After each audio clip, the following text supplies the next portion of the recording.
Dear student, কেমন আছো? I hope প্রত্যেকে শুধু ভালো নয়, ভীষণ ভালো আছো। স্ক্রিনের ওপর একটা কোশ্চেন দেখা যাচ্ছে, ত্রিকোণমিতিক অনুপাত ও ত্রিকোণমিতিক অভেদাবলী চ্যাপ্টারে, তাই না?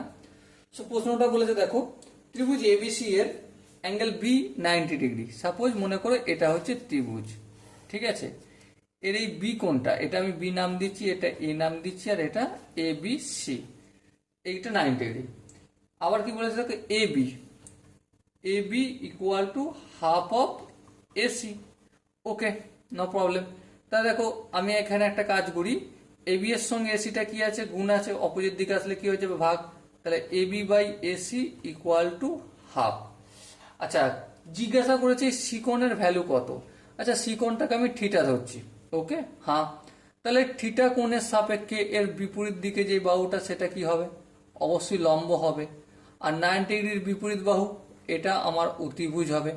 আর এই থিটা কোণের সঙ্গে যেটা লেগে থাকবে সেটা ভূমি, আর এটা লম্ব। তাহলে দেখো, আমি একটা কাজ করি, লম্ব বাই ভূমি সমান কি? লম্ব মানে A B by BC equal to কি, সাইন থিটা। সুভাষবাবু লম্বতী, তাই তো? আবার দেখো, এ বি বাই বিসি সমান কি, হাফ। তাহলে এখানে আমি half equal to sine theta লিখবো। আচ্ছা, সাইনের কত ডিগ্রির মান হাফ? অবভিয়াসলি সাইন 30 ডিগ্রির মান হাফ। আমি পুট করলাম। তাহলে থিটা সমান কত পেলাম? 30 ডিগ্রি পেলাম। Okay, so dear student, I hope প্রত্যেকের বোঝা গেছে।